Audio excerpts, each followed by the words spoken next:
ಶ್ರೀ ಮಹಾಗಣಾಧಿಪತಿಯೇ ನಮಃ. ಓಂ ಶ್ರೀ ಮಾತ್ರೇ ನಮಃ. ಓಂ ಶ್ರೀ ಗುರುಭ್ಯೋ ನಮಃ. ಸಮಸ್ತ ಕನ್ನಡ ವೀಕ್ಷಕರಿಗೆ ನಮಸ್ಕಾರ.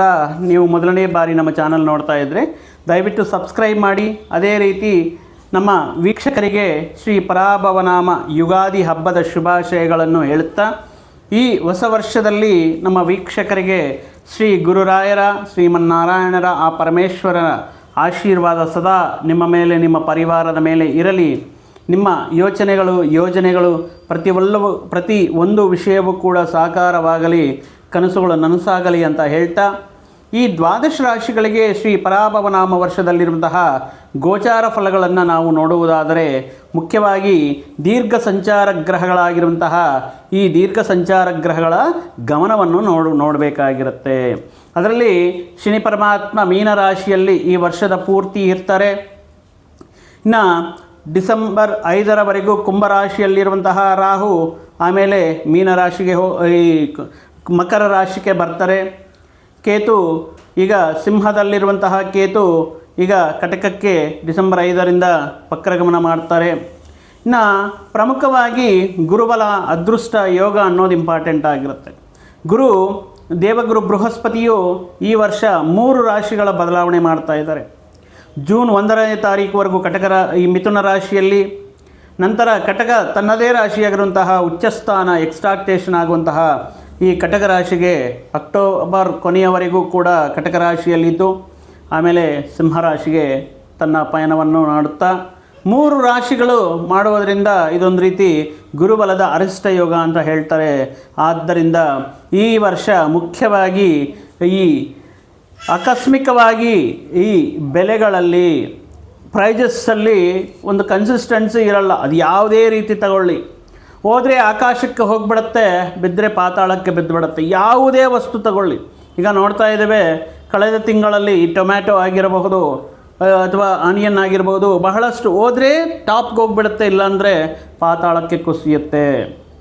ಅದೇ ರೀತಿ ಗೋಲ್ಡು ನಾವು ದಿನದಿಂದ ದಿನಕ್ಕೆ ಫ್ಲಕ್ಚುವೇಷನ್ಸ್ ನೋಡ್ತಾ ಇರ್ತೇವೆ. ಈಗ ನೋಡಿ, ಪ್ರತಿಯೊಂದು ಮನೆಯಲ್ಲಿ ಯೂಸ್ ಮಾಡುವಂತಹ ಗ್ಯಾಸ್ ಪ್ರತಿಯೊಂದು ವಿಷಯಗಳಲ್ಲಿಯೂ ಕೂಡ ಈ ರೀತಿ ಏರಿಳಿತಗಳು ಅನ್ನೋದು ವರ್ಷದ ಪೂರ್ತಿ ಇರುತ್ತೆ. ಬಿಕಾಸ್ ಈ ತ್ರಿರಾಶಿಗಳಲ್ಲಿ ಗುರು ಸಂಚಾರ ಅನ್ನೋದು ಈ ರೀತಿ ಒಂದು ರೀತಿ ದೋಷವನ್ನು ಉಂಟು ಮಾಡ್ತಾ ಇರುತ್ತೆ. ಮುಖ್ಯವಾಗಿ ದ್ವಾದಶ ರಾಶಿಗಳಲ್ಲಿ ರವಿ ಅಧೀನದಲ್ಲಿರುವಂತಹ ರವಿಯ ರಾಶಿಯಾಗಿರುವಂತಹ ಸಿಂಹರಾಶಿ ಜಾತಕರಿಗೆ ಯಾವ ರೀತಿ ಅನುಕೂಲ ಫಲಗಳಿದೆ ಅನ್ನುವುದು ಈ ವಿಡಿಯೋ ಮುಖಾಂತರ ನೋಡುವುದಾದರೆ, ಮುಖ್ಯವಾಗಿ ಇವರ ಆದಾಯ ವ್ಯಯಗಳು, ಅವಮಾನ, ರಾಜ್ಯ ಪೂಜ್ಯ ಗೌರವಗಳು ಎಲ್ಲವೂ ಕೂಡ ಸಮಾನವಾಗಿದೆ. ನೋಡಿ, ಆದಾಯ 5 ಇದ್ದರೆ ಮಾಡುವಂತಹ ಖರ್ಚು 5 ಇದೆ. ಗೌರವ 7 ಇದ್ದರೆ ಅವಮಾನವು 7 ಇದೆ. ಸೊ ಈ ರೀತಿ ಈಕ್ವಲ್ ಆಗಿರೋದರಿಂದ ಲಾಭ ನಷ್ಟಗಳು, ಗೌರವ, ಅವಮಾನಗಳು ಎಲ್ಲವೂ ಅನ್ನೋದು ಕೂಡ ಅದೇ ರೀತಿಯಲ್ಲೇ ಇರುತ್ತೆ. ಆದಾಯಕ್ಕೆ ತಕ್ಕಂತೆ ಖರ್ಚುಗಳಿರುತ್ತೆ, ಗೌರವಕ್ಕೆ ತಕ್ಕಂತೆ ಅವಮಾನವೂ ಇರುತ್ತೆ. ಇನ್ನು ಯಾವ ಗ್ರಹ ಯಾವ ರೀತಿ ಯಾವ ಸ್ಥಾನದಲ್ಲಿ ಅಂತ ಇರುವುದು ನೋಡೋದಾದರೆ, ಮುಖ್ಯವಾಗಿ ಜೂನ್ವರೆಗೂ ಕೂಡ ಇವರಿಗೆ ಸಿಂಹರಾಶಿಯವರಿಗೆ ಗುರುಬಲ ಇದೆ. ಮತ್ತು ಜೂನ್ ನಂತರ ಒಂದು ರೀತಿ ಪ್ರತಿಕೂಲವಾಗಿರುವಂತಹ ವಾತಾವರಣ, ಪ್ರತಿಕೂಲವಾಗಿರುವಂತಹ ವಿಷಯಗಳು ಸಿಂಹರಾಶಿಯವರಿಗೆ ಇರುತ್ತೆ. ಯಾಕಂದರೆ ವ್ಯಯಭಾವಕ್ಕೆ 12ನೇ ಮನೆಗೆ ಗುರು ಹೋಗ್ತಾರೆ. ಅಕ್ಟೋಬರ್ ಈ ಪರ್ಟಿಕ್ಯುಲರ್ ಆಗಿ ಅಕ್ಟೋಬರಿಂದ 12ನೇ ಮನೆ, ಅಕ್ಟೋಬರ್ಲಿಂದ ಡಿಸೆಂಬರ್ ಆ ರೀತಿ ಮುಂದಿನ ದಿನಗಳಲ್ಲಿ ಲಗ್ನದಲ್ಲೇ ಗುರು ಬಂದಿರ್ತಾರೆ. ಅಂದರೆ ಏಕಾದಶ ಸ್ಥಾನದಲ್ಲಿ ಬಲವನ್ನು ನೀಡುವಂತಹ ಗುರು ಜೂನಿಂದ ಮುಂದಿನ ದಿನಗಳಲ್ಲಿ ನೆಕ್ಸ್ಟ್ ಯುಗಾದಿ ಬರೋವರೆಗೂ ಗುರುಬಲ ಅನ್ನೋದು ಅಷ್ಟು ಇವರಿಗೆ ಅನುಕೂಲ ಇಲ್ಲ. ಇನ್ನು ರಾಹುಕೇತುಗಳ ಬಗ್ಗೆ ನಾವು ನೋಡುವುದಾದರೆ, ಡಿಸೆಂಬರ್ 5ರವರೆಗೂ ರಾಹು ಸಪ್ತಮ ಸ್ಥಾನದಲ್ಲಿ, ಡಿಸೆಂಬರ್ 5ರ ನಂತರ ಮುಖ್ಯವಾಗಿ ಷಷ್ಠ ಸ್ಥಾನಕ್ಕೆ, ಅದೊಂದು ರೀತಿ ಅನುಕೂಲ ಅಂತ ಹೇಳ್ಬೋದು. ಯಾವಾಗ ಗುರುಬಲ ಹೋಗುತ್ತೋ ಆಟೋಮೆಟಿಕ್ಕಾಗಿ ರಾಹುಬಲ ಅನ್ನೋದು ಇವರಿಗೆ ಡಿಸೆಂಬರ್ 5ನೇ ತಾರೀಕಿಂದ ಋಣರೋಗ ಶತ್ರುಸ್ಥಾನಕ್ಕೆ ರಾಹು ಬರ್ತಾರೆ. ಇನ್ನು ಕೇತು ಈಗ ಪರ್ಟಿಕ್ಯುಲರಾಗಿ ಈಗ ಲಗ್ನದಲ್ಲೇ ಕೇತು ಇದ್ದಾರೆ, ರಾಶಿಯಲ್ಲೇ ಕೇತು ಇದ್ದಾರೆ. ಡಿಸೆಂಬರ್ 5ರಿಂದ ಮುಖ್ಯವಾಗಿ ಇವರಿಗೆ ಈ ವ್ಯಯಸ್ಥಾನಕ್ಕೆ 12ನೇ ಮನೆಗೆ ಕೇತು ಆಗಮನ ಅನ್ನೋದು. ಇನ್ನು ಮುಖ್ಯವಾಗಿ ಶನಿ ಪರಮಾತ್ಮ ಅಷ್ಟಮ ಸ್ಥಾನದಲ್ಲಿ ಶನಿ ಪರಮಾತ್ಮ ಇದ್ದಾರೆ. ಇದು ಸ್ವಲ್ಪ ವಿಚಾರ ಮಾಡಬೇಕಂದ್ರೆ ಈ ವರ್ಷ ಪೂರ್ತಿ ಕೂಡ ನೆಕ್ಸ್ಟ್ ಯುಗಾದಿವರೆಗೂ ಕೂಡ ಅಷ್ಟಮ ಸ್ಥಾನದಲ್ಲಿ ಶನಿ ಪರಮಾತ್ಮ ಈ ಕಳೆದ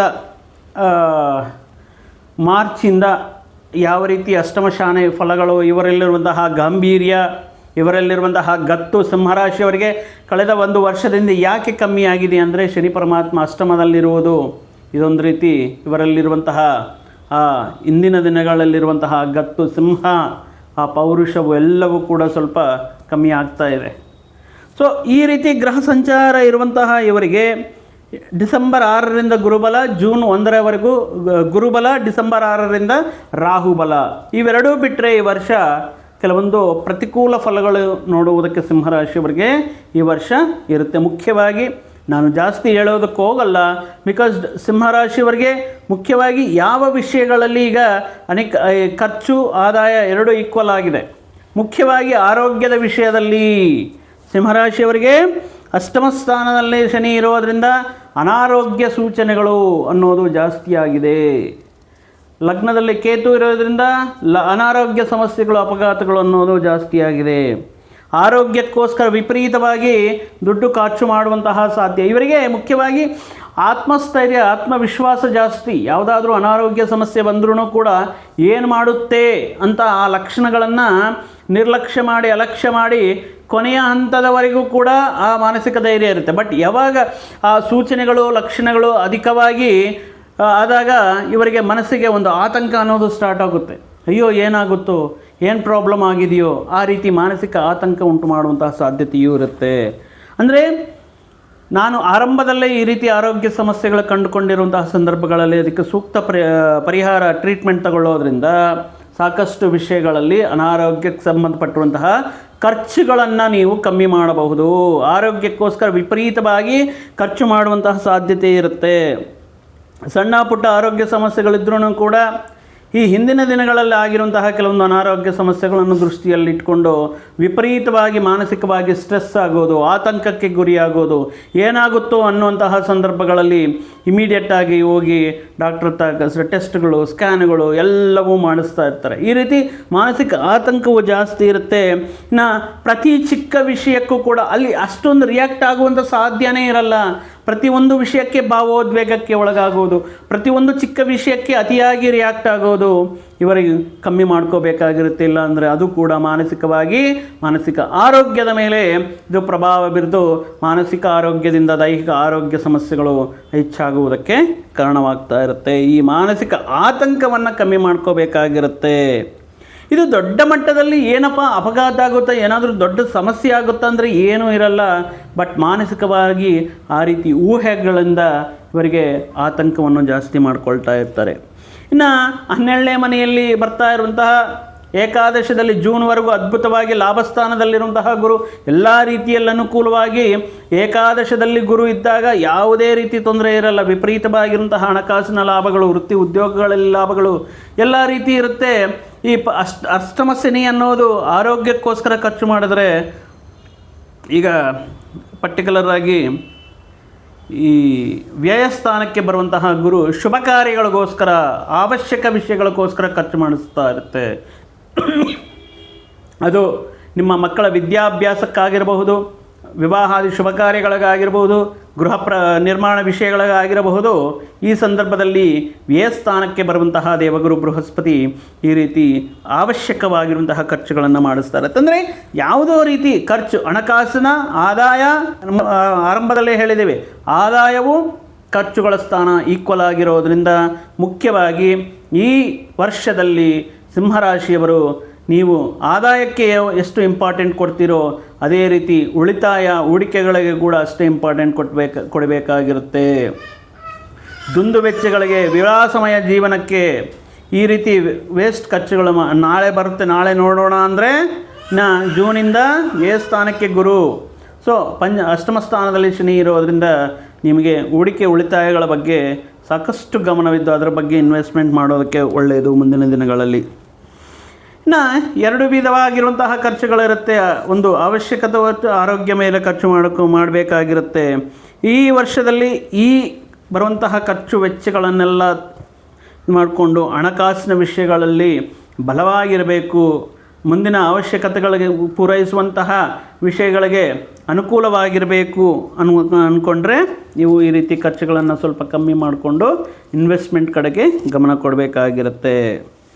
ಆದರೆ ಅಷ್ಟಮದಲ್ಲಿರುವಂತಹ ಶನಿ ಪರಮಾತ್ಮ ಯಾವುದೇ ವಿಷಯವನ್ನು, ಯಾವುದೇ ಪ್ರಯತ್ನ ಅನ್ನೋದು ವಿವಾಹ ಪ್ರಯತ್ನ ಆಗಿರ್ಬೋದು, ಉದ್ಯೋಗ ಪ್ರಯತ್ನ ಆಗಿರ್ಬೋದು, ವ್ಯಾಪಾರ ಪ್ರಯತ್ನವಾಗಿರ್ಬೋದು, ಯಾವುದಾದ್ರು ಕಾಂಟ್ರ್ಯಾಕ್ಟ್ಗಳು ಜಾಸ್ತಿ ಇರ್ತಾರೆ, ಇದರಲ್ಲಿ ಪೊಲಿಟಿಕಲ್ ಲೀಡರ್ಸ್ ಜಾಸ್ತಿ ಇರ್ತಾರೆ, ಸಿಂಹರಾಶಿಯಲ್ಲಿ ವ್ಯಾಪಾರಸ್ಥರು ಜಾಸ್ತಿ ಇರ್ತಾರೆ, ರಿಯಲ್ ಎಸ್ಟೇಟ್ ಜಾಸ್ತಿ ಇರ್ತಾರೆ. ಬಟ್ ಈ ಅಷ್ಟಮ ಶನಿ ಕಾರಣವಾಗಿ ಮುಖ್ಯವಾಗಿ ಪ್ರಯತ್ನಗಳೆಲ್ಲವೂ ಕೂಡ ವಿಳಂಬವಾಗ್ತಾ ಇರುತ್ತೆ, ಆತಂಕಗಳು ಜಾಸ್ತಿ ಇರುತ್ತೆ.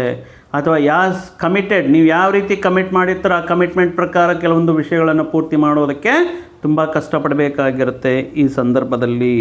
ಅಂದರೆ ಯಾರ ಮುಂದೇನೂ ಕೂಡ ಇವರು ಕೈ ಚಾಚಲ್ಲ, ಯಾರ ಮುಂದೆನೂ ಕೂಡ ತಲೆ ಬಗ್ಸಲ್ಲ. ಅದು ಸ್ವಾಭಿಮಾನ ವಿಪರೀತವಾಗಿರುವಂತಹ ಸಿಂಹರಾಶಿಯವರು ಈ ಸಂದರ್ಭದಲ್ಲಿ ಈ ವಿಷಯಗಳಿಂದ ಕೂಡ ಕೆಲವೊಂದು ಬಾರಿ ಮಾಡುವಂತಹ ಪ್ರಯತ್ನಗಳಿಗೆ ಏನಾಗುತ್ತೆ ಅಂದರೆ ಈ ವಿಳಂಬತೆ ಅಥವಾ ಆತಂಕಗಳು ಅನ್ನೋದು ಜಾಸ್ತಿ ಇರುತ್ತೆ.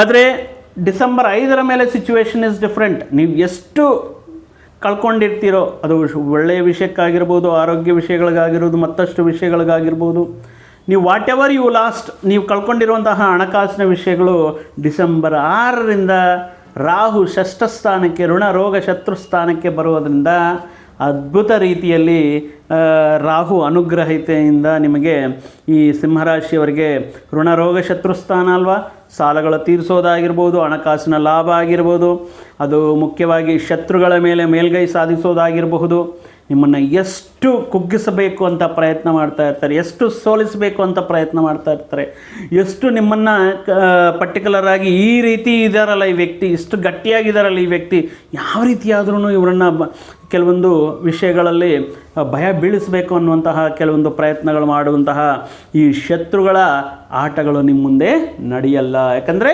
ರಾಹು ಇಲ್ಲಿ ಋಣರೋಗ ಶತ್ರು ಸ್ಥಾನಕ್ಕೆ ಬರುವಂತಹ ಸಂದರ್ಭದಲ್ಲಿ ನಿಮಗೆ ಶತ್ರುಗಳು ಏನೂ ಮಾಡೋಕ್ಕಾಗಲ್ಲ, ಶತ್ರುಗಳ ಮೇಲೆ ಜಯ ನಿಮ್ಮದೇ ಆಗಿರುತ್ತೆ.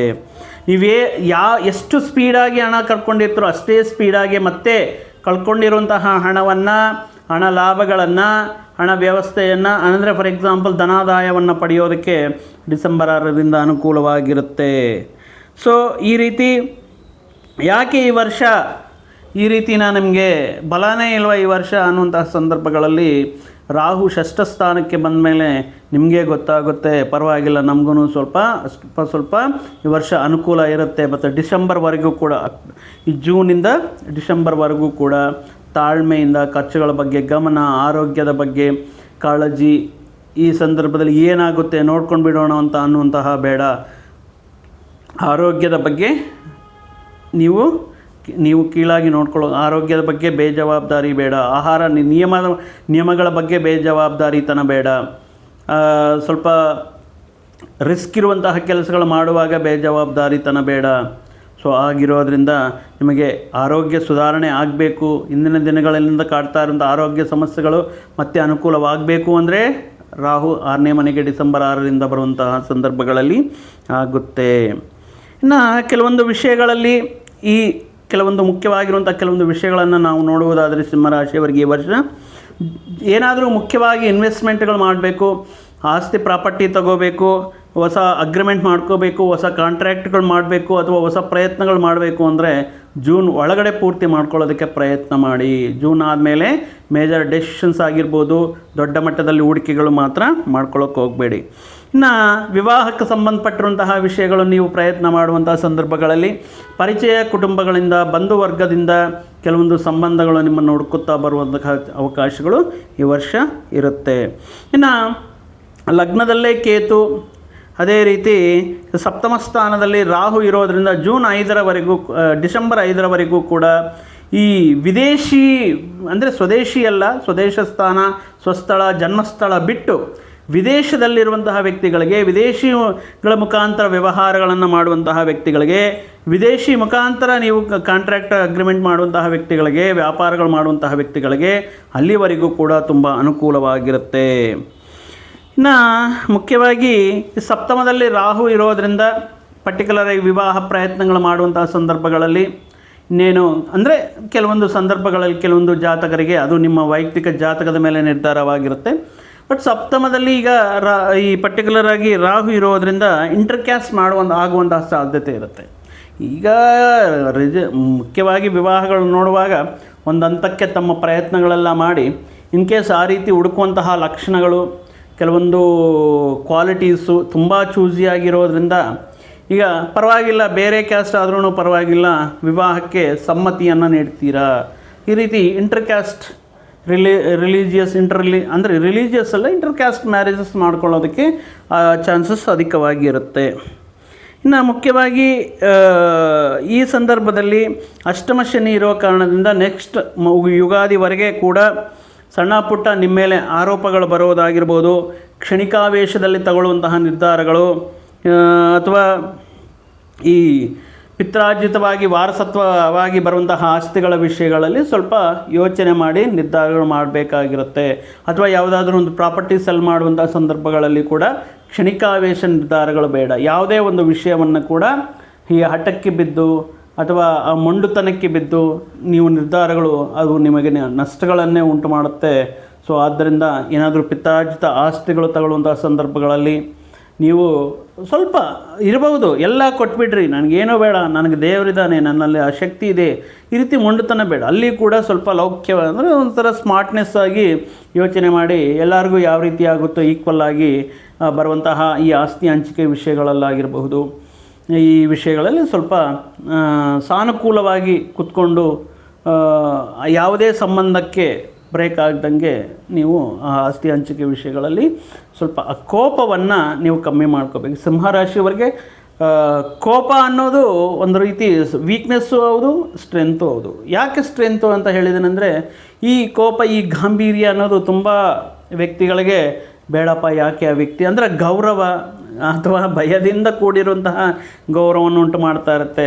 ಯಾಕೆ ವೀಕ್ನೆಸ್ಸು ಅಂತ ಹೇಳಿದ್ರೆ ಈ ವ್ಯಕ್ತಿಗಳು ಆಪ್ತರು ಅನ್ನೋರು ಅಂದರೆ ಕುಟುಂಬದಲ್ಲೇ ಆಗಿರಬಹುದು, ಹೊರಗಡೆ ಆಗಿರಬಹುದು, ಈ ವ್ಯಕ್ತಿಗಳನ್ನು ದೂರ ಇಡೋದಕ್ಕೆ ಅಥವಾ ಸ್ನೇಹಿತರ ಸಂಖ್ಯೆ ಕಮ್ಮಿ ಆಗುವುದಕ್ಕೆ ಚಾನ್ಸಸ್ ಇರುತ್ತೆ.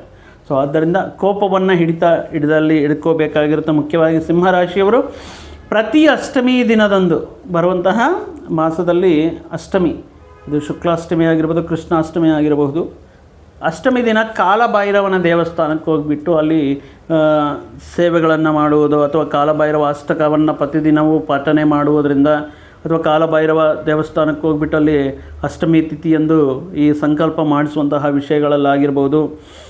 ಇನ್ನು ಅಷ್ಟಮ ಶನಿ ಇರೋದರಿಂದ ಶನಿಗೆ ಇಟ್ಟಿರುವಂಥ ಅಂದರೆ ಶನಿಗೆ ಸಂಬಂಧಪಟ್ಟಿರುವಂತಹ ಆಂಜನೇಯ ಸ್ವಾಮಿ ಆರಾಧನೆ ಮಾಡುವುದು ಅಥವಾ ಆಂಜನೇಯ ಸ್ವಾಮಿಗೆ ವೀಳ್ಯದೆಲೆಯ ಅಲಂಕಾರ ಮಾಡಿಸುವುದರಿಂದ ಪ್ರತಿ ಭಾನುವಾರ, ಮುಖ್ಯವಾಗಿ ರವಿಯ ವಾರ, ಸೊ ಸೂರ್ಯನ ಅಧಿಕಾರಕ್ಕೆ ಆರೋಗ್ಯಕ್ಕೆ ರವಿಕಾರಕತ್ವ ಆಗಿರೋದ್ರಿಂದ ಆರೋಗ್ಯವನ್ನು ಕಾಪಾಡಿಕೊಳ್ಳೋದಕ್ಕೆ ಪ್ರತಿದಿನ ಬೆಳಗ್ಗೆ ಸೂರ್ಯ ನಮಸ್ಕಾರಗಳು ಅಥವಾ ಈ ಹಿತ್ತಾಳಿ ಪಾತ್ರೆಯಿಂದ ಸೂರ್ಯನಿಗೆ ಅರ್ಘ್ಯ ಬಿಡುವುದರಿಂದ ಈ ಭಾನುವಾರದಂದು ಗೋಧಿ ಬನ್ಸಿರವೆ ಅಂತ ಹೇಳ್ತಿರಲ್ವ, ಅದಕ್ಕೆ ಸ್ವಲ್ಪ ಬೆಲ್ಲ ಸೇರಿಸಿ ಹಸುವಿಗೆ ಆಹಾರವಾಗಿ ನೀಡೋದ್ರಿಂದ ಮತ್ತಷ್ಟು ಶುಭ ಫಲಗಳನ್ನು ಪಡೆಯಬಹುದು. ಸೊ ಒಟ್ಟಾಗಿ ಈ ಜೂನ್ಲಿಂದ ಸ್ವಲ್ಪ ಆರೋಗ್ಯ ಖರ್ಚುಗಳ ಬಗ್ಗೆ ಸ್ವಲ್ಪ ಗಮನ ಇರಲಿ, ಕೋಪದ ಬಗ್ಗೆ ಸ್ವಲ್ಪ ಗಮನ ಇರಲಿ, ಅತಿಯಾಗಿ ರಿಯಾಕ್ಟ್ ಆಗೋಕ್ಕೆ ಹೋಗಬೇಡಿ. ಎಲ್ಲದಕ್ಕೂ ಕೂಡ ಸಮಾಧಾನ ಪರಿಹಾರ ನಿಮ್ಮ ಕೈಯಲ್ಲೇ ಇರುತ್ತೆ ಅಂತ ಹೇಳ್ತಾ ಈ ವರ್ಷ ಮತ್ತಷ್ಟು ಶುಭ ಫಲಗಳು ನಿಮ್ಮ ಜೀವನದಲ್ಲಿ ನಡೆಯಲಿ. ಆ ಗುರುರಾಯರ ಶ್ರೀಮನ್ನಾರಾಯಣನ ಆಶೀರ್ವಾದ ಸದಾ ನಿಮ್ಮ ಜೊತೆ ಇರಲಿ ಅಂತ ಹೇಳ್ತಾ ಮತ್ತೊಂದು ವಿಡಿಯೋ ಜೊತೆಗೆ ಮತ್ತೊಂದು ಆಸಕ್ತಿಕರ ವಿಷಯದ ಜೊತೆಗೆ ನಿಮ್ಮ ಮುಂದೆ ಬರ್ತೀನಿ. ಅಲ್ಲಿಯವರೆಗೂ ಸರ್ವೇ ಜನಾಂ ಸುಖಿನೋ ಭವಂತು, ಸಮಸ್ತ ಸನ್ಮಂಗಳಾನಿ ಭವಂತು. ಜೈ ಶ್ರೀರಾಮ್.